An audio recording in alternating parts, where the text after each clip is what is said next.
Hello, ചോറെല്ലാം കഴിഞ്ഞാ? എനിക്കൊരു സമാധാനം ഇല്ലാതെ ചേച്ചിടാ. രജീഷേട്ടന് ഒരു വിധത്തിൽ എന്നെ മനസ്സിലാക്കുന്നില്ല. ഇവനുള്ളത് കൊണ്ട് എനിക്കൊരു പണിയും മര്യാദക്ക് എടുക്കാൻ പറ്റുന്നില്ല എന്നുള്ളതെല്ലാം സത്യം തന്നെയാണ്. പക്ഷേങ്കിൽ അതൊന്നും രജീഷേട്ടൻ മനസ്സിലാക്കണ്ടേ? അതൊന്നും മനസ്സിലാകുന്നില്ല.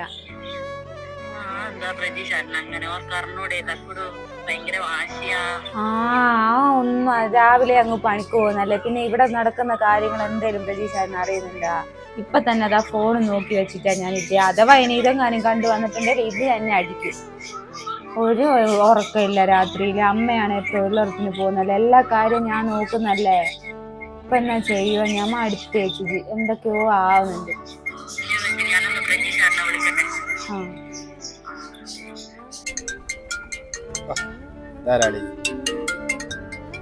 ആതിരയാണല്ലോ. ഹലോ, എന്താണ്?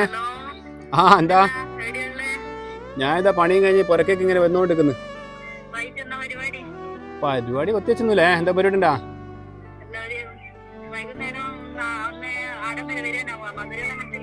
മധുരവനത്തിലാ? എന്താ എന്റെ വകയിൽ എന്താ പരിപാടി ഉണ്ട്? ഞാൻ ട്രീറ്റുണ്ടാ? എന്നായിക്കോട്ടെ, ഞാൻ അവളോട് പറഞ്ഞിട്ട് ഇങ്ങോട്ടും ഇങ്ങോട്ട് വരാം. ശരിയടാ.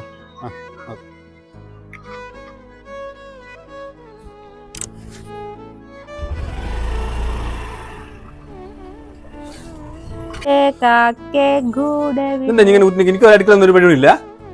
ഇവനെ ഇവിടെ ആരുമില്ല. ഇവനെ ഒന്ന് നോക്കിയല്ലേ എനിക്ക് പണിയെടുക്കാനാവും. ഓൻ ആടകം വെച്ചപ്പോ എനിക്ക് എന്താ പണിയെടുക്കേണ്ട എടുത്തറാ അതിനെ വിളിച്ചിക്ക്.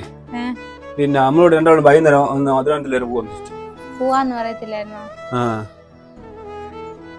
നമ്മളെന്താ ബർത്ത്ഡേ എന്താ കാര്യം ഉണ്ടായിരുന്നെങ്കിലും നിനക്ക് എന്താ ട്രീറ്റ് അവിടെ വെച്ചിട്ടുണ്ട്.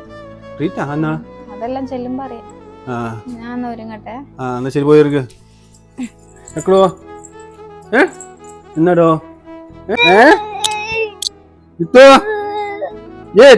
എന്തെന്നാ ഇവനെ കരഞ്ഞോണ്ടിരിക്കുന്നു.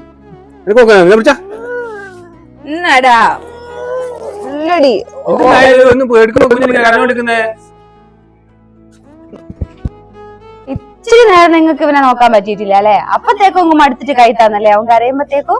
അപ്പൊ ഈ നേരം വെളുത്ത് വൈകുന്നേരം വരെ ഞാൻ നോക്കുന്നതോ? വീട്ടിലെ പണിയോ? ഒന്ന് ഓർത്ത് നോക്ക്. മതി മതി, നിർത്ത്. എന്തായാലും ഒന്ന് പറയാൻ വെക്ക്. അപ്പഴത്തേക്ക് മേപ്പാഞ്ഞു വരും. പോയിട്ട് മാറ്റാൻ നോക്ക്. പോവാലോ, സമയം പറയാം. ഇനി കൊറേ അറിയാൻ വന്നിട്ട് ഞാനിപ്പോ എത്തിക്കാണല്ലോ. തക്കുട് ഉറങ്ങിയാ നവായിരിക്കും.